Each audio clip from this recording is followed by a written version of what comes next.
Boa noite, meus irmãos, a graça e a paz para nós, mais uma vez, é uma alegria e um privilégio poder, mais uma vez, estarmos aqui meditando, refletindo a respeito dessa temática que é o ensino dos últimos dias. Hoje nós vamos fazer um resumo de tudo aquilo que nós iríamos numa sequência de mais 7 a 8 aulas, mas devido a toda essa pandemia e alguns atrasos que nós tivemos aí com as nossas aulas, nós precisamos encerrar hoje esse conteúdo. Não encerrar no sentido de que o conteúdo esgotou, não. Encerrar por conta de uma grade e de um tempo de escola que precisa ser finalizado, né? Tivemos hoje ontem na reunião do nosso conselho e a gente achou melhor já encerrarmos esse tempo, esse primeiro período aí dos estudos da escatologia. Então, hoje eu vou fazer praticamente um resumo de tudo aquilo que a gente iria, de uma forma mais complexa, com mais tempo, ministrar aos irmãos. Eu vou fazer um resumão de tudo aquilo que a gente iria ministrar numa sequência aí de 7 a 8 ministrações. Amém? Quero agradecer você que tem acompanhado, que acompanhou as nossas ministrações desde a primeira ministração. Se você olhar aí no canal do YouTube, até mesmo no Instagram, no meu próprio Instagram, que é o PR Eurípides, e no meu canal do YouTube também é o PR Eurípides, mas no canal do YouTube da nossa igreja, do Instagram não, desculpe, no canal do YouTube da igreja CMA Sal da Terra, Sal CMA, existe lá todas as outras ministrações. Se você acessar nosso canal, você vai ver que eu dei uma introdução a respeito de qual é a premissa do estudo da escatologia. A premissa é entender que desde o momento que Jesus veio ao mundo, deu início à contagem dos últimos dias. Depois nós falamos a respeito das principais linhas escatológicas, que é o amilenismo, o pré-milenismo, o pós-milenismo e o dispensacionalismo. Depois nós falamos das duas lentes, né, das duas lentes que leem a escatologia, que é o aliancismo e o dispensacionalismo. Depois nós entramos aí falamos a respeito da vinda do Senhor Jesus Cristo e dos sinais que antecedem a sua vinda. Você encontra todos esses ensinamentos no canal do YouTube aí do Sal CMA. Na última ministração, nós falamos a respeito do último sinal, que é a grande apostasia, e principalmente a questão do anticristo, que é o principal sinal, é o último sinal apontando para a vinda do nosso Senhor Jesus Cristo. Nós vimos falar de vários outros temas durante os nossos estudos. Nós vimos falar de vários outros temas, como, por exemplo, o que seria o anticristo, o que seria as 7 taças, as 7 trombetas, os 7 selos, o quarteto satânico e a conclusão de tudo. Mas hoje nós vamos fazer um resumo de tudo isso que você tem ouvido e daquilo que você iria ouvir com mais detalhe. Mas vale a pena você prestar atenção naquilo que a gente vai resumidamente aqui aplicar nos próximos estudos que nós faríamos. Queridos, sem sombra de dúvida, o tema da escatologia, o livro de Apocalipse, é com certeza um dos temas mais difíceis de se aplicar aí no que diz respeito aos ensinos. Hoje mesmo eu estava conversando com um pastor de uma sabedoria incrível, de uma capacidade de pregar fantástica. Ele falou para mim, olha, eu nunca estudei o Apocalipse. Você percebe que isso não é um tema muito agradável. Fato é que a gente não tem praticamente auditório nenhum quando se estuda Apocalipse, né? Eu estou praticamente transmitindo apenas para a televisão, mas as pessoas não têm interesse. Eu, particularmente, eu amo demais esse estudo, mas não somente o estudo da escatologia, mas, como eu disse, o próprio livro do Apocalipse é um tema muito complexo, muito complexo. Não há consenso entre os cristãos a respeito da escatologia, principalmente no meio evangélico. Há muitas opiniões a respeito do tema. Mas deixa eu apresentar para você, resumidamente, o que seria o livro do Apocalipse. Resumidamente, como é que nós podemos ler o livro do Apocalipse quando você tem uma leitura? Lembra que eu apresentei para você qual seria o resumo dos 3 livros que mencionam Mateus, Marcos e Lucas? Quais são o resumo do sermão escatológico de Jesus, que se divide na queda de Jerusalém com a destruição do templo, o princípio das dores e a grande tribulação com a conclusão de todas as coisas? Pois bem, o livro de Apocalipse ele também obedece, vamos assim dizer, sessões, né? Sessões. Você pode olhar para o livro de Apocalipse, volto a dizer, se você tem uma linha aliancista. Se você tem uma linha mais dispensacionalista, o seu olhar para o livro de Apocalipse, com certeza, não será dividido em 7 sessões. Mas quando você olha para o livro de Apocalipse, você consegue dividir o livro de Apocalipse basicamente em 7 sessões. Quando você lê lá do capítulo 1 ao capítulo 3, você vai encontrar as 7 candeias, né? Os 7 candeeiros. Então você, de primeiro início, quando você começa a ler o livro de Apocalipse, onde Jesus se apresenta como sendo o autor do livro, a revelação dada ao apóstolo João na ilha de Pátimos, você vai, do início você percebe do capítulo 1, a primeira sessão do livro de Apocalipse, é do capítulo 1 ao capítulo 3, onde tem os 7 candeeiros, né, que são as 7 igrejas da Ásia Menor. A maioria dessas 7 igrejas da Ásia Menor é a composição praticamente de 7 regiões da Ásia, que seria hoje basicamente ali a Turquia, né? Essas igrejas da Ásia Menor seria Éfeso, Esmirna, Pérgamo, Tiatira, Sardes, Filadélfia e Laodiceia. Se você tem uma interpretação dispensacionalista, você entende que cada igreja apresentada ali no capítulo 1 ao capítulo 3 de Apocalipse representa as dispensações da igreja na história, vamos assim dizer, da igreja aqui na terra. Cada tempo aqui na terra, cada igreja representa um exemplo de como seria a igreja em cada período da sua história no mundo, né? Eu acho interessante, até porque quando eu olho para a igreja de Laodiceia, que é a última igreja das 7 igrejas da Ásia Menor no Apocalipse, você se identifica realmente com essa igreja que nós somos hoje. Eu não tenho dúvida que nós somos a última geração de cristãos antes da vinda do nosso Senhor Jesus Cristo, né? Se você for dispensacionalista, você vai falar antes do arrebatamento.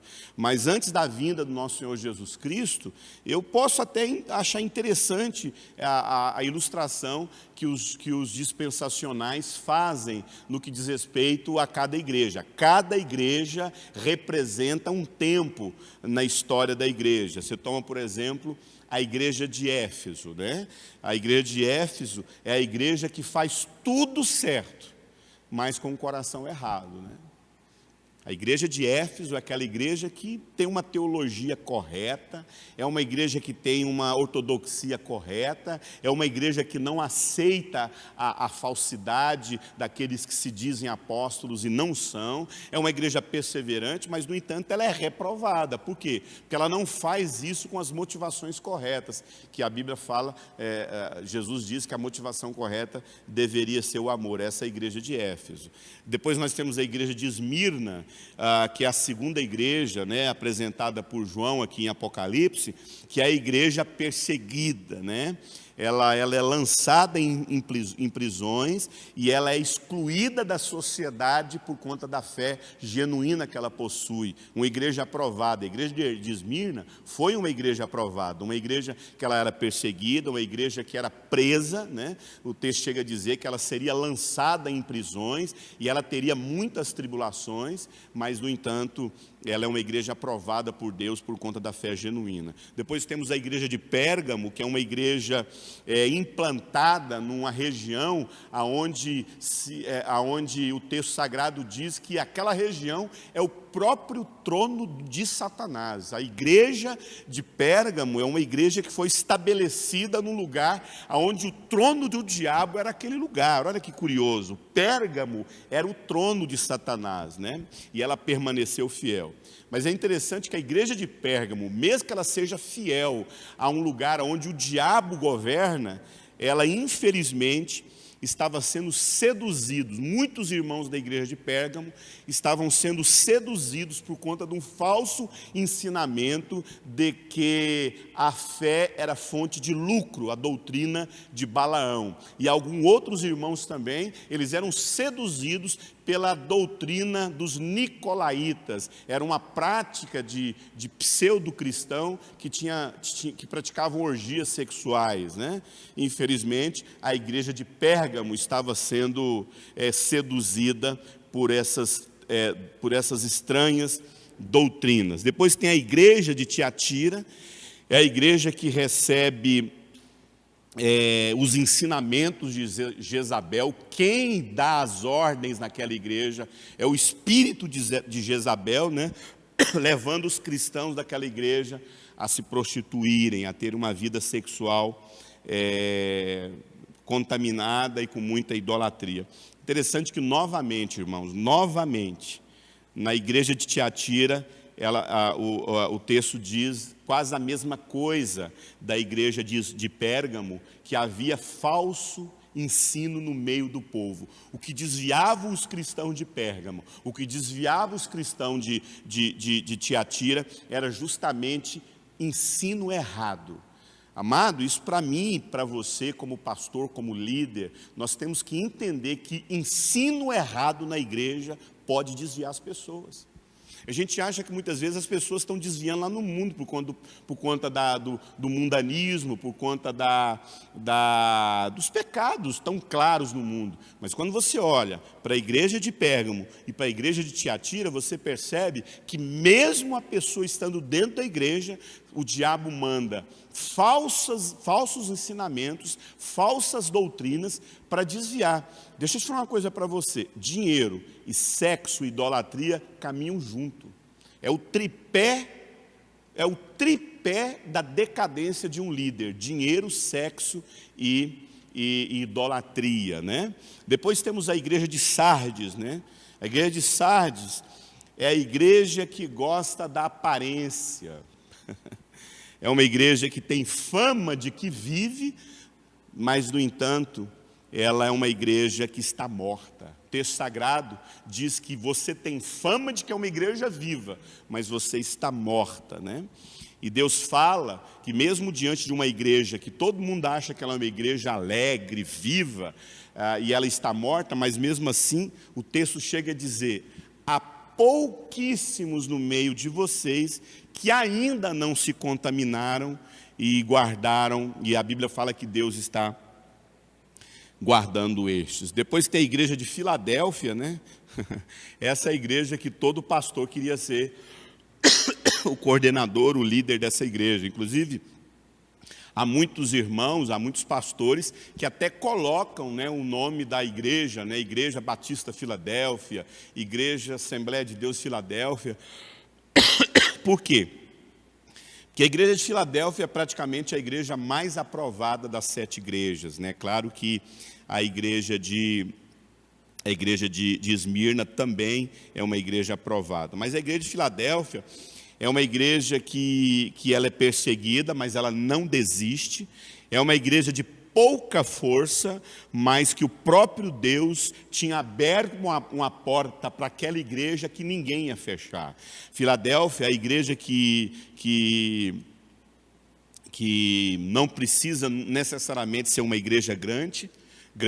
A gente fala muito hoje sobre igrejas, mega igrejas, né? A gente fala muito sobre influenciar a sociedade, está certo. A gente fala muito sobre uma igreja cheia de talentos, uma igreja que faz diferença, mas é interessante que a igreja de Filadélfia é uma igreja pequena.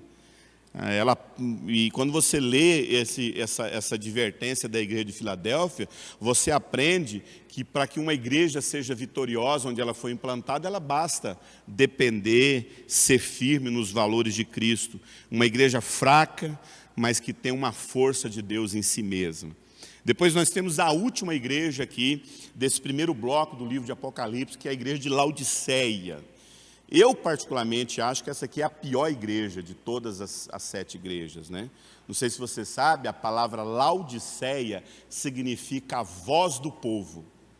Se você sabe disso, Laodiceia é a voz do povo. Significa que é uma igreja que quem manda na igreja é o povo. A igreja faz o que o povo quer. A igreja de Laodiceia é aquela igreja que está ali para ouvir o discurso do povo. Aquilo que o povo pede para ela é assim que ela faz. Se o povo quer um louvor daquele jeito, uma canção daquele jeito, uma pregação daquele jeito, quem tem a voz dessa igreja é a igreja, é o povo que é a voz da igreja. Não é Deus que tem a voz da igreja, não é Deus que é a voz da igreja, não é a palavra de Deus que traz a voz naquela igreja. A voz da igreja é o povo. Uma igreja rica, uma igreja gananciosa, uma igreja materialista, uma igreja contaminada pelo pecado, cega, pobre e nua, a Bíblia chama. Mas é interessante que a Bíblia fala que Deus deseja curar. Deus deseja pôr colírios nos olhos dela. Deus deseja lavar aquela igreja. Deus deseja limpar a igreja de Laodiceia. Amado, como eu disse, eu não sou tão radical quanto os dispensacionalistas em dizerem que cada igreja dessa representa uma dispensação na história da igreja, porque a gente vê isso o tempo todo, sim ou não? Você conhece um monte de igreja que se identificam com Laodiceia, com Filadélfia, com Sardes, com Tiatira, com Pérgamo, Esmirna e Éfeso. Até hoje a gente tem igrejas que estão com todas essas características, né? Então, eu não acredito que seja cada tempo a igreja vai ser desse jeito. Mas, ao mesmo tempo, curiosamente falando, talvez a igreja de hoje é a composição de tudo isso aqui, menos pouquíssimas igrejas sejam igrejas de Filadélfia. Esse é o primeiro bloco, esse é o primeiro grupo o bloco, assim, a primeira sessão, melhor dizendo, dos 3 primeiros capítulos do livro de Apocalipse. Depois nós temos a segunda sessão do livro de Apocalipse, né, que vai do capítulo 4 ao capítulo 7. Do capítulo 4 de Apocalipse até o capítulo 7 de Apocalipse, você vai estudar, você vai entender, você vai ler, né, melhor dizendo, sobre Jesus Cristo assentado no trono, mostrando que Ele é que tem todo o governo e que Ele tem em suas mãos um livro, né? Inclusive o próprio anjo, quando olha para aquele livro e vê que aquele livro é selado com 7 selos, e ele começa a chorar, João chora, e aí o anjo diz para o João, né? Olha, por que você está chorando? Ele fala, porque quem vai abrir esse livro? Quem é digno de abrir esse livro? Quem pode quebrar esses 7 selos? Esse selo é igual aquela forma de selar uma carta antigamente, né? Hoje você vai ver isso em convites de casamentos personalizados, né? Que inclusive muito caros, quando alguém pega uma cera, né?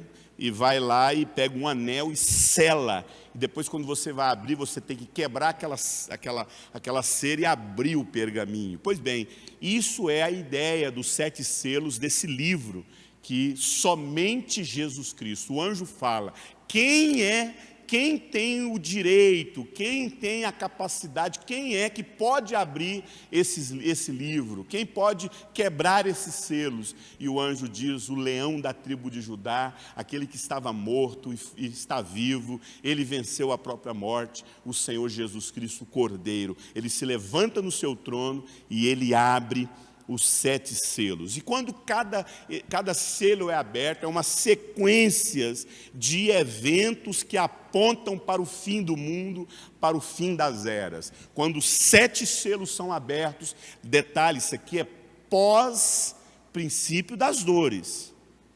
Lembra lá, princípio das dores que você aprendeu comigo? 70 anos depois de Cristo, acontece a destruição do templo, no ano 70, né? Melhor dizendo, depois da morte de Cristo, acontece a destruição de Jerusalém, começa o relógio da contagem dos tempos, depois temos lá os sinais da vinda do Senhor Jesus Cristo, o princípio das dores. Aqui praticamente, pós-princípio das dores, os selos são abertos. Primeiro selo, que é o cavalo branco, representa esse cavaleiro que com sua espada, ele está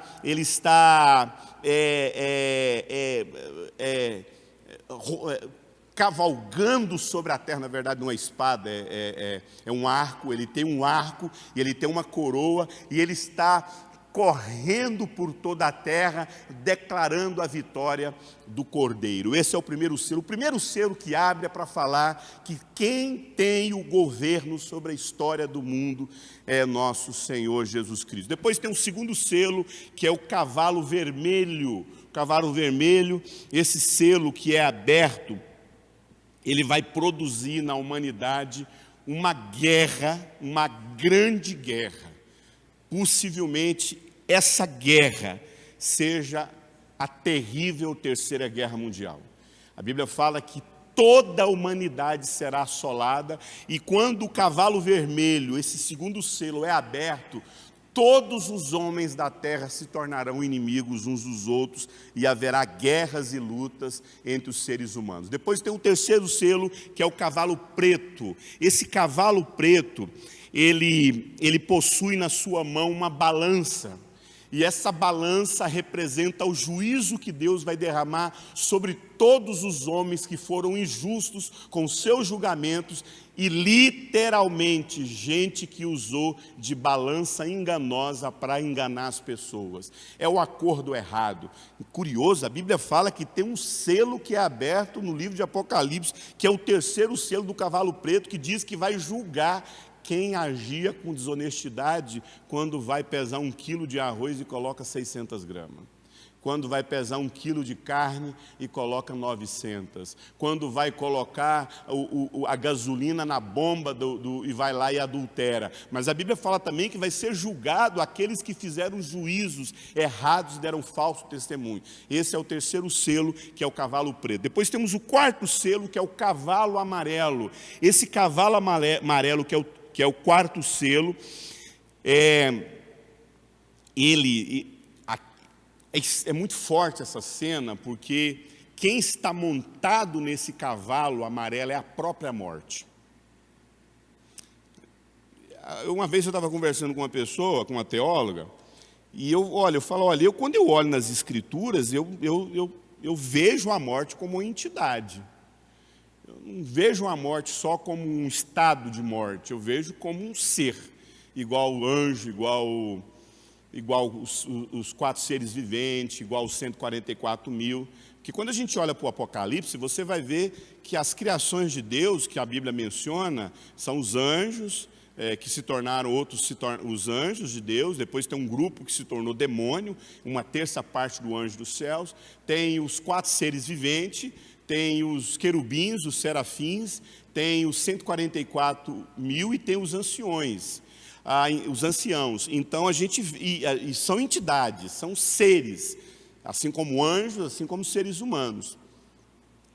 Quando eu olho para o livro de Apocalipse, eu vejo a morte como uma entidade, como um ser consciente, que ela exerce uma função no julgamento da humanidade, né? É interessante que o cavalo amarelo, que é o quarto selo que vai ser aberto por Jesus Cristo, quem está montado no cavalo amarelo é a morte. E quem está do lado, sentado junto no cavalo amarelo, que é a morte, é o inferno. E eles vagam pela terra, e o inferno do lado. E a Bíblia fala que 1/4 da população da terra vai ser dizimada pela praga e pela fome. Eu acredito que a última onda de fome no planeta Terra e a maior praga que já veio sobre a humanidade, a maior pandemia, é o quarto selo do cavalo amarelo do livro de Apocalipse. Depois nós temos o quinto selo, que são as almas dos cristãos que foram mortos e ainda serão mortos por causa do Evangelho.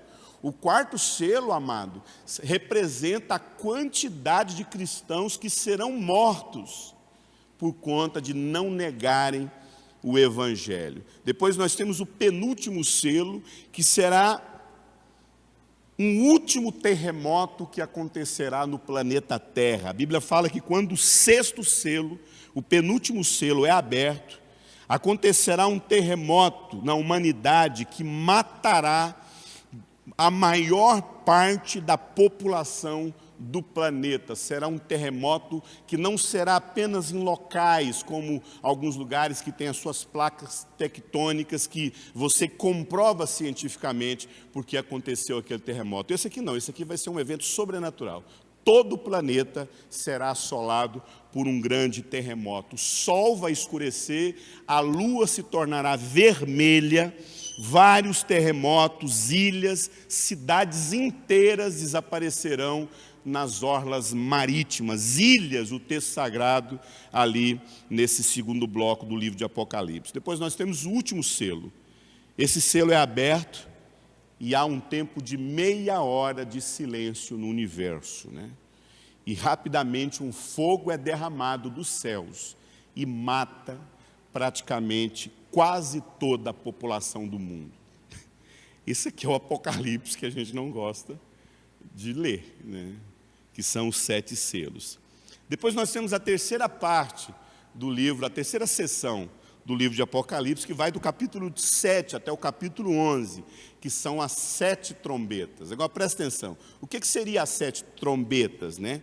Cada trombeta representa o início do julgamento de Deus sobre todos aqueles que perseguiram a igreja, mesmo diante dos 7 selos que vão dizimar muita gente no planeta Terra.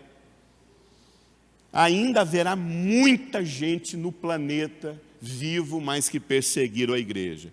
Cada selo que abre, 7 trombetas, representa cada selo de juízo que Deus derrama sobre todos aqueles que perseguiram a igreja na história da humanidade. Todos aqueles que estão na terra, que têm perseguido a igreja, infelizmente, muitos serão dizimados porque perseguem a noiva de Cristo. Depois temos a quarta sessão. Por que a quarta sessão do livro de Apocalipse, que vai do capítulo 12 ao capítulo 14? O que seria essa quarta sessão? Do capítulo 12 ao capítulo 14. Aqui é o surgimento, aqui já está mergulhado na grande tribulação. Aqui a humanidade, a igreja, todos já estão mergulhados na grande tribulação. Por quê? Porque essa quarta sessão que vai do capítulo 12 ao capítulo 14, fala do surgimento do quarteto demoníaco, do quarteto do mal. Por que esse quarteto do mal surge aqui? Porque Deus começou o juízo lá anteriormente, no capítulo 7 ao capítulo 11, Deus começa esse juízo. Quando Deus começa a derramar o juízo sobre todos aqueles que perseguiram a igreja durante muitos anos e têm perseguido a igreja, Deus vai derramar juízo sobre organizações, religiões que perseguem a noiva de Cristo. O quarteto fantástico, o quarteto do mal, ele se levanta para vingar os que foram mortos porque perseguiram a igreja.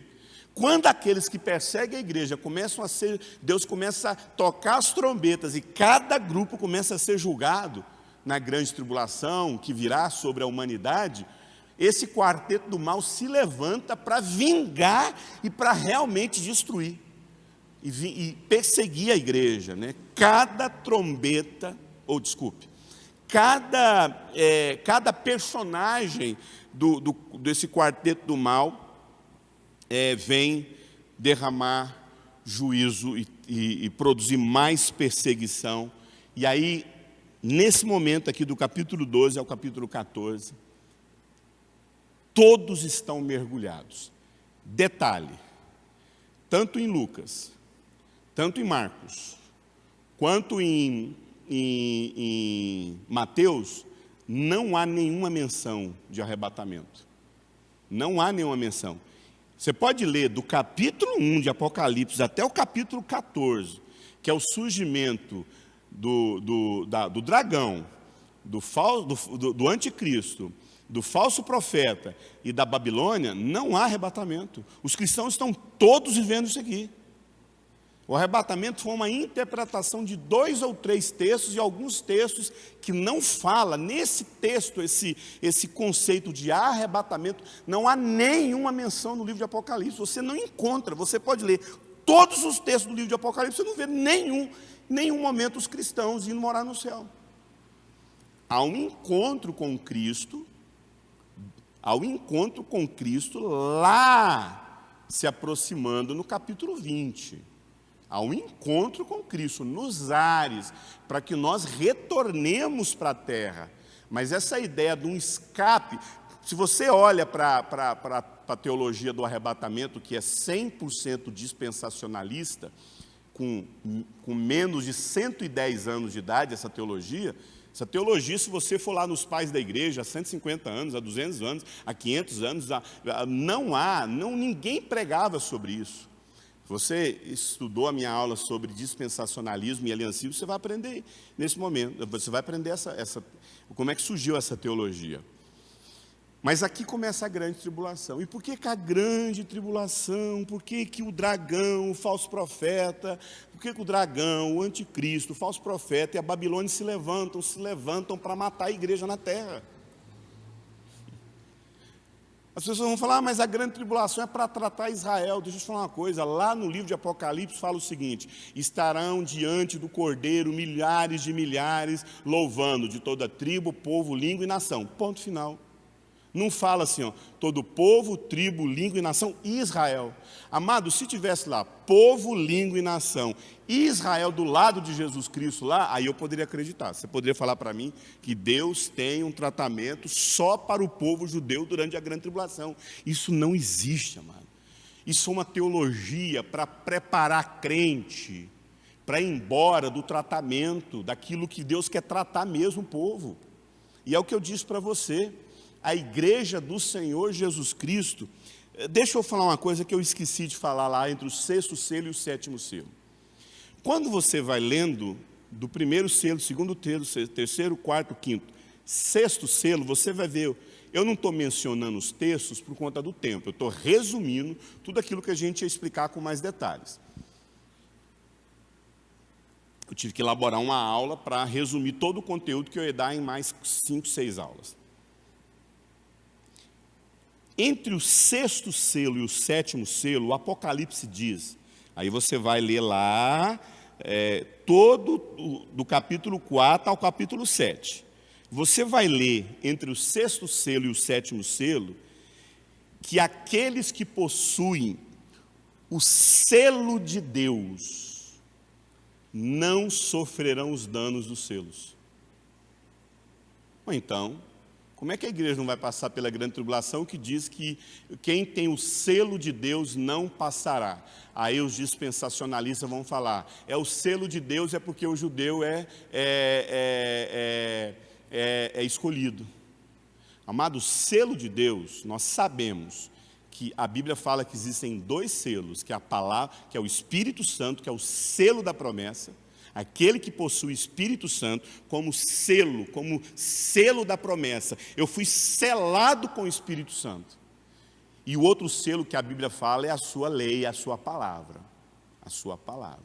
Eu creio, a melhor interpretação para o selo, da mesma forma que diz que tem o selo do anticristo, existe o selo de Deus, que é o Espírito Santo habitando em nós. A palavra de Deus diz que entre o sexto selo e o sétimo selo, existe o selo daqueles que foram selados pelo Espírito Santo. E a Bíblia fala que neles não haverá juízo, não haverá nenhuma condenação para os selos e para as trombetas que são abertas. Não haverá condenação. Amado, não há condenação para a igreja durante a grande tribulação. Não há condenação. A igreja não passará por juízo, ela sofrerá o dano. Ela sofrerá as perseguições, ela será morta, ela será apedrejada, mas ela não será marcada, porque ela já é marcada. Ninguém, nenhum cristão que possui genuinamente o Espírito Santo dele, receberá a marca da besta, receberá a marca do anticristo. E como eu disse, do 12 ao 14, nós temos o surgimento do quarteto satânico. Deixa eu ver como é que está meu horário aqui, ainda tem tempo ainda. Do quarteto satânico. Primeiro que surge para dar início a essa grande tribulação é o dragão. Quem que é o dragão? O dragão na Bíblia é o diabo, amados. O dragão nas Escrituras Sagradas sempre foi representado pelo próprio Satanás. Mas é interessante que quando nós lemos sobre o dragão nas Escrituras Sagradas, esse dragão representa o diabo literalmente tomando posse, incorporando nos reis da terra, nos governantes da terra. Por quê? Porque o dragão persegue a mulher. O dragão persegue a mulher para matar o filho varão dela. Quando você olha sobre o dragão, qual que é a função do dragão no livro de Apocalipse? Perseguir a mulher. E a Bíblia fala, você vai ler isso lá no capítulo 12 ao capítulo 14 do livro de Apocalipse, que Deus arrebata essa mulher para o deserto. Para o deserto, para mantê-la. Essa mulher não é arrebatada para o céu. Essa mulher não é arrebatada do mundo, ela é arrebatada para um lugar de necessidade, para um lugar de falta. Ela estará aqui na terra, mas ela vai ser protegida. Mas é interessante que foi o que Herodes fez. Herodes tentou perseguir o filho varão, mandando matar as crianças. Quando você olha para a história da humanidade, esse dragão são os reis da terra, são os governantes, são os sistemas de governo que fazem de tudo para matar a mulher. Quem é essa mulher? Essa mulher é a igreja. Os católicos acreditam que essa mulher é a Virgem Maria, né? Que na grande tribulação, não sei se você sabe, os católicos não creem em arrebatamento, sabia disso? Os católicos, porque eles têm a teologia lá do início do século, né? Eles não creem. Eles creem que a igreja passará pela grande tribulação. A teologia católica acredita que a igreja passará pela grande tribulação. Só que essa interpretação aqui, eles são equivocados, porque eles acreditam que Maria vai se manifestar na grande tribulação. E o diabo vai tentar matar Maria, né? Mas é um absurdo isso, porque na verdade, na grande tribulação é mais uma vez Satanás se organizando com os reis da terra, com os governantes, para destruir a igreja. Mas esse dragão, ele tenta de todas as formas matar a igreja, mas a Bíblia fala que ele, para buscar mais forças, ele chama, ele literalmente clama pela manifestação do filho dele, literalmente surgindo a besta que ergue sobre o mar. Mar fala de povos, governos. Toda vez quando você vê o mar, por isso no Apocalipse fala, o mar não existe mais. O que é o mar? O mar são os governos da terra, os reis da terra. E a Bíblia fala que o dragão, a antiga serpente, chama do mar a primeira besta, que é o anticristo. E aí esse filho do diabo nasce na terra. Amado, o anticristo é literalmente o filho de Satanás. Ele é um rei, ele é um governante, que é a primeira besta, né? Que é a primeira besta. Ele é a primeira besta, o anticristo, é um governo político sobre a terra. Satanás, ele vai se levantar, o dragão, a antiga serpente, vai se levantar na grande tribulação, mas ele vai dar poder ao filho dele. A Bíblia fala que ele vai ter a força e o poder do diabo, né? Ele terá muito poder de governo na terra. Quando você olha esses textos, você percebe, os textos de 12 a 14, que o anticristo seria o braço, a mão do diabo na terra, governando, dando ordens, controlando. A mão do diabo é a primeira besta, né? Ele age no campo político. Uma coisa que você precisa entender, que anticristo é um governo político na terra. João fala que esse anticristo já existe, né? Eu dei na última aula, eu falei para vocês que esse anticristo já foi tantos governantes na terra, mas é como se mas ainda não se manifestou aquilo que deveria ser. Entende? Sabe as teofanias de Jesus no Antigo Testamento? Pois bem, esses espíritos de anticristo sempre existiram, né? Tantos falaram. Daniel chamou ele do abominável da desolação, João chamou ele de iníquo, o apóstolo Paulo chamou ele de iníquo. Quem dá o nome dele de anticristo é João. João fala, já existem espírito de anticristo. Ele fala, ele não se manifestou como ele deveria se manifestar. A última aula que eu dei, você vai ler esses textos. Mas agora ele surge, ele encarna. Ele encarna de forma visível.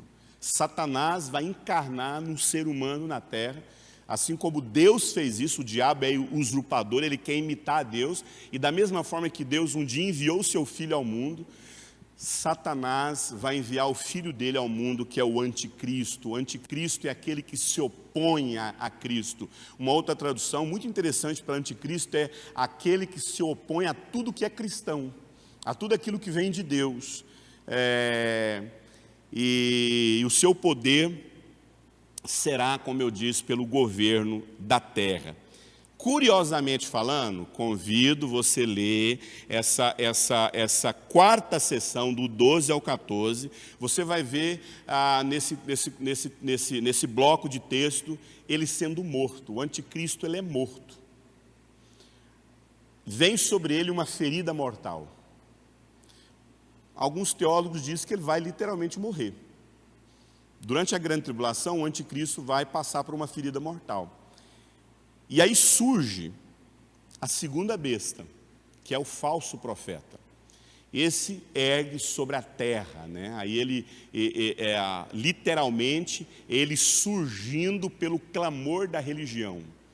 Porque aquele líder que todo mundo vai amar, que todo mundo vai ovacionar, ele vai governar todo o planeta Terra, que é o anticristo, ele vai ser ferido por uma ferida mortal. É o pequeno chifre citado aí, que ele é arrancado. Mas de repente surge um outro chifre, que é a segunda besta. E interessante que o anticristo, que é a primeira besta, ele é a mão do diabo. A segunda besta é a cabeça do diabo. É o pensamento do diabo. O texto fala que ele é um grande líder religioso. O anticristo é um grande líder político. A segunda besta, que é o falso profeta, primeira besta, anticristo, é morto com ferida mortal. Segunda besta, que é o falso profeta, ele é um grande líder religioso. Não haverá, texto sagrado aí de Apocalipse, do 12 ao 14, do 12 ao 14, isso mesmo, a Bíblia fala que a humanidade toda vai se prostrar diante desse grande líder religioso. Todos os moradores da terra vão se prostrar diante do falso profeta. Adivinha por quê? Lê o texto de Apocalipse, como eu disse para você, do 12 ao 14, por quê? Porque ele ressuscita o anticristo. Lembra que o anticristo, ele imita Jesus, o anticristo vai passar por um processo de ressurreição. E quando o anticristo é ressuscitado pelo falso profeta, toda a humanidade se prostra diante dele. E aí, o mundo todo vai adorar o anticristo, porque o falso profeta vai promover ele. O falso profeta vai se levantar dizendo que esse é o Cristo, esse é o verdadeiro Cristo. E muitos cristãos acreditarão que o anticristo é o próprio Jesus que veio ao mundo. Olha o absurdo que é isso. O poder que o texto sagrado diz que dará um poder ao falso profeta sobrenatural, sinais, milagres, e o texto sagrado de Apocalipse diz que ele será usado pelo poder sobrenatural do diabo. Ele que cura, como eu disse, a ferida mortal. E aí, da mesma forma que os cristãos que estão selados com o Espírito Santo, com a palavra também, acredito que podem ser a palavra também, porque a palavra vai ser dizimada da terra, a igreja vai entrar em total apostasia, os cristãos serão reduzidos a pequeníssimos grupos, muito pouco grupo. Haverá duas igrejas, a igreja que adora o anticristo e a igreja que adora o Senhor Jesus. Muitos não acreditarão que a igreja vai pensar que o anticristo é a encarnação de Cristo na terra e o falso Cristo, e imediatamente, para que haja uma diferença, ele vai introduzir no planeta a marca da besta. Não acredito, pode ser, mas eu não acredito que seja chip, porque já falaram que a marca da besta era código de barra.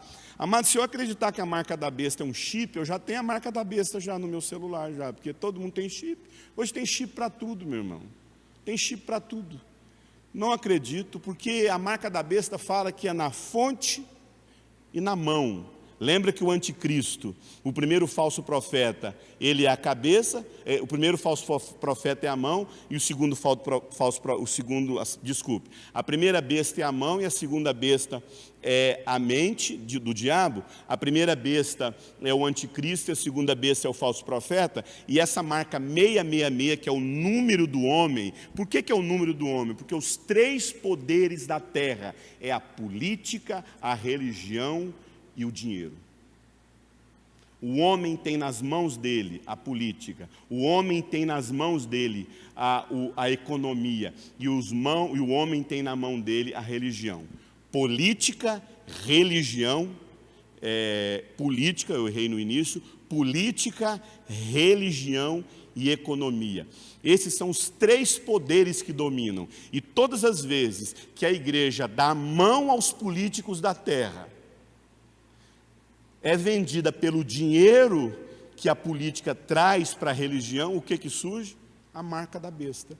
Chegará um tempo em que o mundo será tão dominado pela política satânica, pela religião satânica e pelo dinheiro satânico, que ninguém conseguirá trabalhar mãos, pensar, refletir, que não fosse marcado. Amado, você tem um selo de Deus na sua vida. Está escrito Espírito Santo, salvo na sua testa? Não está. Não está, amado. A gente fica esperando uma marca literal na testa, uma marca literal. Não, testa fala de mente, fala de consciência, mão fala de ações. Isso significa que chegará um tempo na humanidade onde os seres humanos serão tão escravos da política satânica, tão escravos da religião satânica, tão escravos da economia, do dinheiro satânico, que eles não pensarão e não agirão, não conseguirão fazer nada que não fosse levado, conduzido por essa marca. E vou ser sincero, já existem pessoas no nosso planeta já com essa marca na testa. Mas tem gente que dá a vida pela política, morre por um político, que idolatra um sistema religioso, que idolatra uma filosofia política. Esquerdas, direita, extrema esquerda. Tem gente que igrejas se dividem. Vou falar uma coisa para você, uma pessoa que é capaz de não fazer nada, eu não consigo pensar, eu não consigo trabalhar se não for movido por dinheiro, por religião e por política, já está marcado. Meu. Quem são os selados por Deus? É gente que não está escravo, não está dominado pela política, pela religião e pelo dinheiro. 666. política, religião e dinheiro. Todas as vezes que a igreja andou de mãos dadas com os reis da terra, trocando por dinheiro, se levantou a marca da besta, se levantou o anticristo na terra. Mas nesse tempo aqui, isso vai surgir com grande pujança, dando início o quarto elemento do quarteto do mal, que é a grande Babilônia. Deixa eu explicar uma coisa para você. Os dois maiores inimigos do povo de Deus sempre foi Egito e Babilônia. Sempre foi, olha na Bíblia. Sempre você vê o Egito e a Babilônia inimigo do povo de Deus. Os babilônicos e os egípcios. Por quê? Porque Babilônia, Egito fala, a mensagem da escravidão do povo egípcio, da nação egípcia no povo de Deus, é a mensagem de que todas as vezes que o povo de Deus passava por uma necessidade, para onde eles corriam? O Egito. Só que o problema não é ir lá no Egito. Todo mundo aqui trabalha no Egito, né? Eu não trabalho no Egito, não, eu trabalho na Babilônia. Tem igreja que eu vou pregar no Brasil com a Babilônia, porque a Babilônia é a falsa igreja. O Egito é o mundo. Agora presta atenção, o Egito, não tem problema você ir lá trabalhar no Egito. Todo mundo aqui trabalha no Egito, sim ou não? O problema é quando você fica no Egito e vira escravo dele. O problema é quando você vai para o Egito, e esse foi o problema do povo de Deus. Quando eles iam lá buscar comida no povo do Egito e ficavam por lá, virando escravo de Faraó. Faraó é o diabo. Agora é interessante que a Babilônia é algo muito mais sutil. Porque se o Egito representa depender do mundo e não de Deus, depender do diabo e não de Deus, a Babilônia é diferente. A Babilônia não escravizava o povo. Sabe o que a Babilônia fazia? Seduzia o povo de Deus. Faz o seguinte, vamos fazer uma aliança, manda lá para a Babilônia os filhos de vocês. E sabe o que acontecia? Os jovens iam para a Babilônia e eram seduzidos pelos sacerdotes da Babilônia. Babilônia representa a falsa igreja, Babilônia representa a falsa religião, Babilônia representa o engano. Sabe por que Baal falava, que é o deus da Babilônia? Baal falava o seguinte, vocês são muito ignorantes, gente. Esse Deus de vocês, o Yahvé, é ciumento demais, tem que ser só dele, consagrar, tem que ser só de uma só mulher, não pode se prostrar diante de Deus, não pode se prostituir. Baal não é assim não, ama Baal, sirva Baal, Baal vai dar tudo para você. E você não vai precisar de mudar nada na sua vida, não. Detalhe, Baal não tem ciúme. Baal fala, pode servir a Jeová, pode servir ao Deus eterno e serve a Baal. Baal não tem essa ciumeira que Deus tem. Pode servir a Baal na Babilônia e pode servir ao Deus de vocês. Babilônia representa a mistura. Babilônia representa o engano religioso. E quando aí é a tríade, né, do dragão, do anticristo e do falso profeta. Quando eles se erguem sobre a terra, se instala a grande apostasia e a grande Babilônia. Aí é total, todos tomados pela grande tribulação. A igreja vai ser dizimada da face da terra, poucos cristãos estarão vivos no dia do Senhor Jesus. Por isso que a Bíblia fala, quando o Senhor Jesus Cristo voltar, por acaso, está lá na Bíblia, Mateus fala isso, quando o Senhor Jesus Cristo voltar, por acaso achará fé na terra, por quê, meu irmão? Porque a falsa igreja vai ser levada pela grande tribulação, a marca da besta. Os cristãos genuínos vão morrer. Vai sobrar pouquíssimos crentes. Eu não sou como... eu não tenho essa certeza como o Hernandes Dias Lopes fala. O Hernandes Dias Lopes fala que quando Jesus Cristo voltar, os cristãos serão apenas centenas de milhares. Hoje nós somos milhões de cristãos. Só no Brasil nós temos quase 60 milhões de evangélicos. Somando os cristãos, nós temos praticamente 90% da população brasileira são cristãos, entre católicos e protestantes. Alguns teólogos dizem que quando o Senhor Jesus, que até agora que Jesus não voltou não, gente. Meus irmãos, Vamos ler a Bíblia segundo o que a Bíblia fala. Se você ler todo o livro de Apocalipse aqui, está todo mundo na Bíblia, está todo mundo aqui, não tem ninguém embora para o céu. Isso é teologia de gringo para assumir dos problemas. Volto a dizer, a igreja que está esperando ser arrebatada, quando ela menos imaginar, ela estará mergulhada na grande tribulação. Mergulhada. Eu vou falar uma coisa para você, queridos.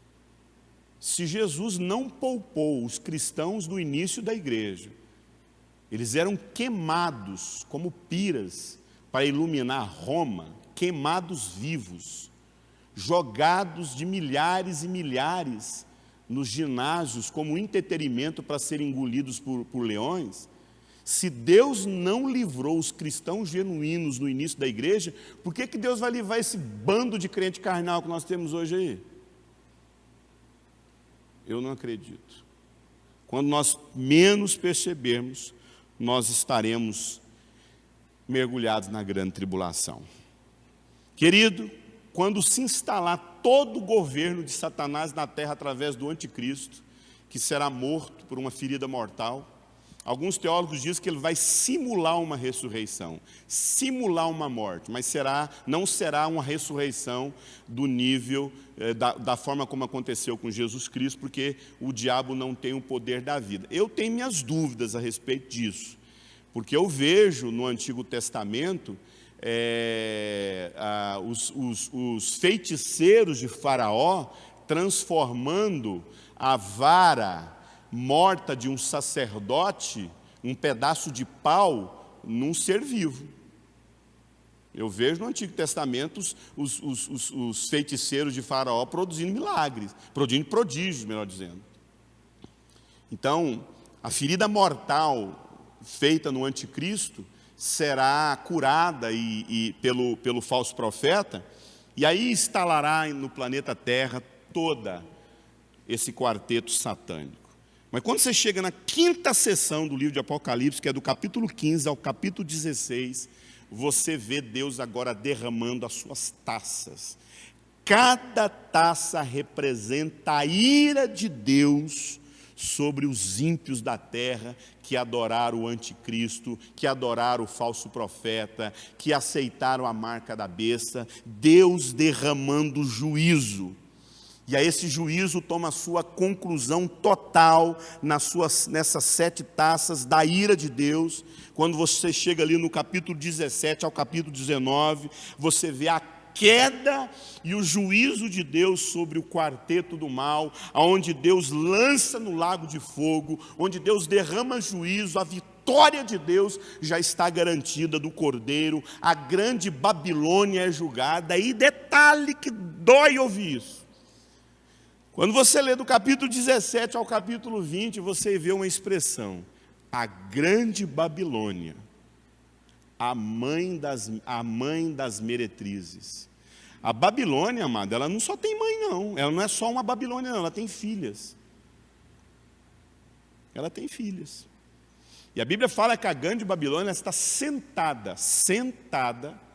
assentada no dragão, que é o diabo, a grande meretriz, a grande Babilônia, que ela é chamada também da grande meretriz. Ela está em cima do dragão. Esse dragão representa o diabo governando os reis da terra, como o dragão que persegue a mulher, como o diabo perseguiu Jesus, e tantas histórias. A criança, o menino Jesus, ali no início do seu nascimento, ele é perseguido por Herodes. Mas é interessante que você vai ler isso a partir do capítulo 17, que a grande meretriz, ela é sentada em cima, ela se localiza em cima das 7 colinas. Qualquer estudioso da escatologia sabe que a cidade das 7 colinas é Roma. Roma é conhecida como a cidade das 7 colinas. A gente pode interpretar, escatologicamente, que a semente embrionária da grande Babilônia é o falso cristianismo. dentro que persegue, porque a grande meretriz sentada sobre a antiga serpente, o dragão, nas 7 colinas, ela toma o cálice do sangue dos mártires cristãos. E quem mais perseguiu cristão na história da humanidade, até mais do que muçulmanos, foram, infelizmente, durante anos, nós temos aí mais de 1000 anos de perseguição aos cristãos, que infelizmente foram os nossos irmãos católicos ali na Inquisição. E essa igreja, que é essa falsa meretriz, ela é sentada nas 7 colinas, que representa Roma, que é a cidade das 7 colinas. Mas o que mais me assusta é a expressão que diz: será julgada a grande meretriz e as suas filhas. Se eu olho para a Babilônia como sendo a igreja romana enfiada na apostasia e suas filhas, eu posso dizer que Roma vai produzir várias outras igrejas. E nós não estamos fora disso não, gente. Nós podemos ser filha desse sistema da falsa religião. Porque a gente gosta de falar para os católicos que eles adoram Maria, né? Servem Maria, santa tal, santa tal. Nós evangélicos temos as nossas igrejas, que são quase santas na nossa cabeça. Santa igreja tal, santa denominação tal, santa, sempre no artigo feminino. Artigo não, no artigo feminino, né? No artigo feminino. É de nos assustar essa grande meretriz e suas filhas. Mas ela será julgada. A Bíblia fala que a falsa religião e as filhas, os outros desdobramentos da igreja na sua apostasia serão julgadas. Serão lançadas no lago de fogo com Satanás, a antiga serpente. Haverá o juízo final. Satanás, o falso profeta, todos serão lançados no lago de fogo. Até agora eu só apresentei os capítulos, mas eu preciso apresentar agora esse versículo. O diabo, que os tinha enganado toda a população da terra, foi lançado no lago de fogo de enxofre, aonde já se encontram a besta, o falso profeta. Quem que é essa besta? O anticristo. E eles serão atormentados de dia e de noite para todos sempre. Apocalipse 10, 20. Quando você continua, Apocalipse 20, 10. Quando você continua lendo Apocalipse, a partir do verso, Apocalipse 20, a partir do 12, você lê: e vi também os mortos, os grandes e os pequenos. Isso aqui é juízo final. Não aconteceu arrebatamento, você não vai ver hora nenhum arrebatamento aqui. Você vai ter fora, você vai ter lá, que não está nem no texto escatológico de Jesus. Não menciona arrebatamento em nenhum momento. Arrebatamento que eu falo é morar no céu, enquanto aqui é um Deus nos acuda. Não tem isso na Bíblia, você não vai encontrar isso em Apocalipse. Se até hoje você nunca estudou isso, agora você está ouvindo isso. Então eu convido você a estudar, como eu estudei. Quando eu comecei a estudar o livro de Apocalipse, escutem, eu não sabia que isso existia. Eu comecei a procurar o arrebatamento no livro de Apocalipse, eu não achei. Eu fui consultar outras pessoas e eu fui ver que realmente foi uma interpretação gringa para produzir muito filme para o povo assistir. E de pessoas que tiveram convulsões e viram gente sumindo na terra e indo embora morar no céu. Não foi fruto de teologia. Depois lá que Derby, Scofield sistematizou essas manifestações de arrebatamento, né? De sentidos. Mas olha só o que diz Apocalipse 20. Isso aqui está chegando à conclusão de tudo, amado. E vi os mortos, grandes e pequenos, que estavam em pé diante do trono. Então foram abertos os livros, e ainda outro livro, e foi aberto também o livro da vida. Os mortos foram julgados, eu estou lendo no 12, os mortos foram julgados segundo as suas obras, conforme o que estava escrito nos livros. O mar entregou os mortos que nele havia, a morte e o inferno entregaram os mortos que nele havia, foram julgados um por um segundo as suas obras. Então a morte e o inferno foram lançadas também no lago de fogo. Esta é a segunda morte. Essa teologia da segunda morte é muito interessante. Eu convido você a estudar sobre a segunda morte. E se alguém não foi achado escrito no livro da vida, esse também foi lançado no lago de fogo, que é a segunda morte. Depois, nós temos aí, a gente segue mais um pouco o texto sagrado e você continua lendo. E vi um novo céu e nova terra, pois o primeiro céu, agora está no 21, e o primeiro céu passaram, e a primeira terra também passaram, e o mar já não existe mais. Vi também a cidade santa, a Nova Jerusalém, aquilo que a gente conversou, né, o Márcio? A Nova Jerusalém que descia do céu, da parte de Deus, preparada como uma noiva enfeitada para o seu noivo. Então vi uma voz forte que vinha do trono dizendo: eis o tabernáculo de Deus, os seres humanos. Deus habitará com eles. Eles serão povo de Deus, e o mesmo Deus estará entre eles e será o Deus dele. Ele enxugará dos nossos olhos toda lágrima. Não haverá mais morte, não haverá mais luto, não haverá mais pranto, não haverá mais dor, porque as primeiras coisas passaram. Verso 16, e aquele que estava sentado no trono disse: eis que faço novas todas as coisas, e acrescentou: escreva, porque essas palavras são fiéis e verdadeiras. Disse ainda: tudo está feito, tudo está consumado. Eu sou o alfa e o ômega, o princípio e o fim. Eu a quem tem sede darei de graça da fonte da água da vida. E ao vencedor herdará essas coisas, e eu serei o seu Deus, e ele será o meu filho. E aí nós chegamos no final do livro de Apocalipse, que é o capítulo 22, do verso 1 ao 5, que diz: então o anjo me mostrou um rio da água da vida, brilhante como cristal, que sai do trono de Deus e do Cordeiro.